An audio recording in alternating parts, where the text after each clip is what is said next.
तो आयुर्वेद में बताया है जब शरीर का सत्व बल यानी इम्यूनिटी कम होती है तब बहुत सारे रोग हमको हो सकते हैं। और जब हमारा व्याधि क्षमत्व इम्यूनिटी जब अच्छी होती है तो बहुत रोगों के सामने हमारा संरक्षण भी हम कर सकते हैं होता है। तो इसके लिए कुछ औषधों के बारे में मैं आज बताना चाहता हूँ। खास करके इम्यूनिटी इम्यूनिटी जब हम सुनते हैं तो इसमें आयुर्वेद के मत से सहज, कालज और युक्तिज ऐसे तीन प्रकार के बल, तीन प्रकार की इम्यूनिटी बताई है। मॉडर्न साइंस में दो प्रकार की इनेट और एक्वायर्ड इम्यूनिटी बताई गई है। दो प्रकार मॉडर्न साइंस में बताए हैं जो एलोपैथी साइंस है, और तीन प्रकार आयुर्वेद में बताए हैं। उसमें सहज, कालज और युक्तिज ऐसे तीन प्रकार की इम्यूनिटी की बात आयुर्वेद ने बताई है। किसी किसी के पास सहज होता है, मतलब जन्म से ही उसको सहजता से प्राप्त होता है।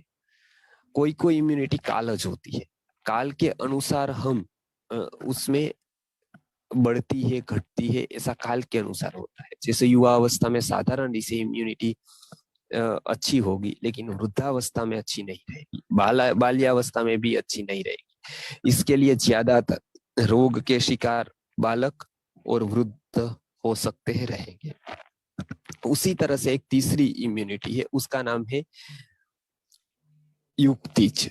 कोई युक्ति करके हम हमारी इम्यूनिटी को बढ़ा सकते हैं, रोग प्रतिरोधक क्षमता को बढ़ा सकते हैं। जैसे एक राजा है वो सैन्य को बढ़ा सकता है, जैसे एक व्यक्ति है वो अपने जमीन को बढ़ा सकता है, या फिर वो कुछ अपनी संपत्ति को बढ़ा सकता है अधिक कार्य करके। ऐसे ऐसे औषधों का सेवन करके व्यक्ति अपनी इम्यूनिटी को बहुत अच्छी तरह से बढ़ा सकता है, क्योंकि वो प्रकार के औषधों का सेवन करने से जो जो व्याधि क्षमत्व चाहिए, जो बल चाहिए, वो उसमें रहेगा। तो इसके लिए कुछ समझ ले इस बार कि आयुर्वेद में इसी औषधियां बताई गई है जो खास करके हमारे व्याधि क्षमत्व पर काम करती है, जो हमारी रोग प्रतिरोधक क्षमता पर काम करती है। अब रोग प्रतिरोधक क्षमता ये अलग प्रकार की शक्ति है। उससे हमारे वजन का, हमारे बॉडी का, हमारा उसका कोई और बाहरी एक पैक का, उसका कोई मतलब नहीं। हमने देखा कोरोना के कारण बड़े बड़े पहलवान भी चले गए, बहुत ही अच्छे शरीर था वो भी चला गया, और बहुत बीमार था वो भी बच गया। वो दोनों में हमने देखा, वास्तव में तो ऐसा होना चाहिए था कि भाई पहलवान है, बहुत अच्छा शरीर है, जिसका सिक्स पैक है, उसको कुछ नहीं होना चाहिए, और जो दुर्बल है या तो ऐसा ही कुछ है तो वो चला जाना चाहिए, लेकिन हुआ नहीं ऐसा। तो इसका कारण है कि वो अलग वस्तु है और ये जो व्याधि क्षमत्व है वो अलग है। तो व्याधि क्षमत्व के बारे में हम जानेंगे, और इसी को बढ़ाने के लिए आयुर्वेद बताता है।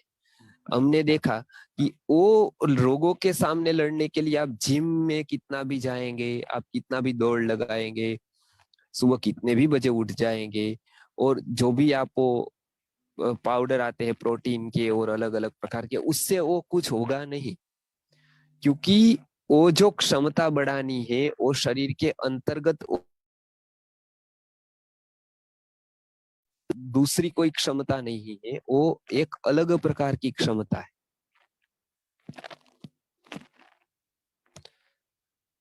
तो इसके कारण हमको ये विचार करके पूरा का पूरा बच्चों से लेकर बड़ों तक सबको एक संकल्प करना है कि हमको जो आयुर्वेद में व्याधि क्षमत्व बताया है उसको जानकर उसको बढ़ाने का अभी प्रयत्न करना है। उसके बहुत आयाम है, आहार भी है, विहार भी है, निद्रा भी है। तो ऐसे अनेक आयामों से हम इम्यूनिटी को बढ़ा सकते हैं, और ये रोग प्रतिरोधक क्षमता बढ़ाने से हम बहुत रोगों के सामने लड़ सकते हैं। तो ऐसी कौन सी औषधियां है? तो पहले भी हमने बताया था, लेकिन जब हमने कोरोना आया तब से वीडियोस में हमने जो थोड़ी संशोधन की, थोड़ी प्रॉपर्टीज देखी अलग अलग औषधियों की, उसमें केवल हमने एक बनाया था जो दूसरा, तुलसी तो आया था लेकिन तुलसी और गिलोय का मिश्रण करके तुलसी गिलोय बोल, तो वो एक बहुत ही अच्छा है इम्यूनिटी बढ़ाने के लिए। दूसरा इम्यून रखे।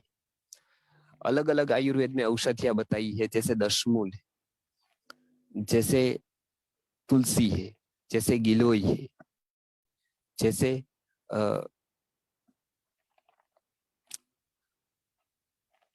नीम है, हल्दी है।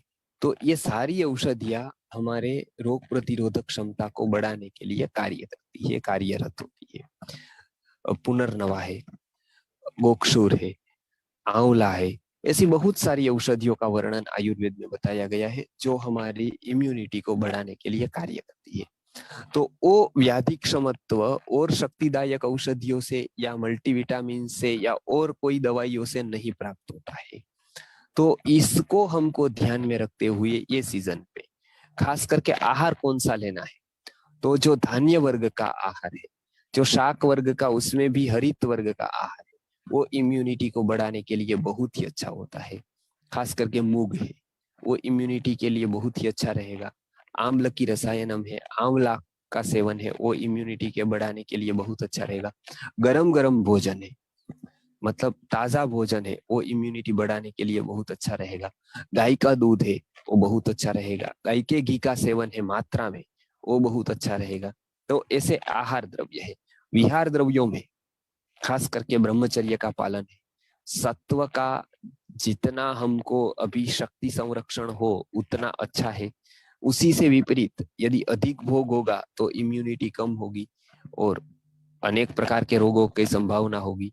तो ये एक दूसरा भी आयाम है। तीसरा, रात के समय पे जगना और मतलब नींद को पूरी न लेना, वो भी इम्यूनिटी के लिए घातक बनेगा।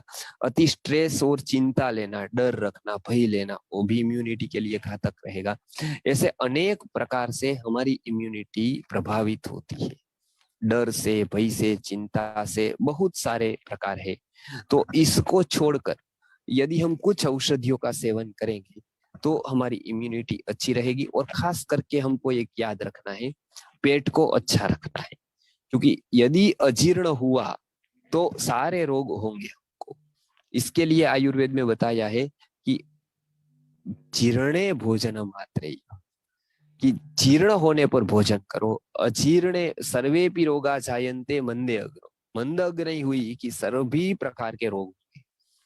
तो इसके लिए ये भी आप ध्यान रखें, समय पर ध्यान रखें कि भोजन पच रहा है, पेट बराबर हो रहा है, या बहनों का मेंसिस बराबर आ रहा है, या और कोई भारी वस्तु तो हम नहीं खा रहे हैं।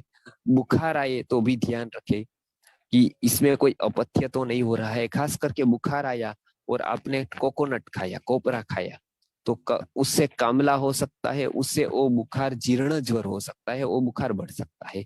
उसी तरह से बुखार में आपने कोई भारी चीज खा ली, दही खा लिया, दही खा लिया, तो भी बुखार बढ़ सकता है। तो ऐसे अनेक आहार विहार के भी आयुर्वेद के नियम है।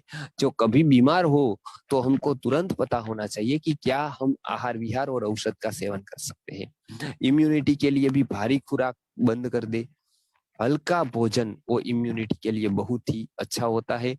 रोज का व्यायाम, यदि हम बैठे बैठे काम करते हैं तो थोड़ा बहुत चक्रमण अर्थात घूमना, थोड़ा फिरना, वो बहुत ही अच्छा इम्यूनिटी के लिए होता है। तो ये सारी बातें आप ध्यान में रखेंगे तो इम्यूनिटी अच्छी रहेगी। इसके लिए औषधि 2-3 हम जो बनाते हैं उसके बारे में मैं बात करूंगा। तो जो मैंने बताया है इम्यूनिटी के लिए, तो जो औषधियां अलग अलग अलग अलग होती है उसमें से इम्यून अर्क एक बहुत अच्छी औषधि है। वो लिक्विड फॉर्म में है ताकि वो पानी के साथ जाकर आसानी से पच जाता है। तो एलोपैथ डॉक्टर भी उसका उपयोग करते थे कोरोना के समय पर, और कोरोना का जब दूसरा आया था वेरिएंट, उसके समय पर भी बहुत डॉक्टरों ने यूज किया था। 1 चम्मच सुबह या शाम को पानी के साथ, या सुबह शाम पानी के साथ उसको लेना होता है। आसानी से वो मिल जाता है पानी में। तो उसमें विभिन्न प्रकार के अर्कों का समन्वय करके वो बनाया गया है। तो ये एक इम्यूनिटी के लिए बहुत ही अच्छा है।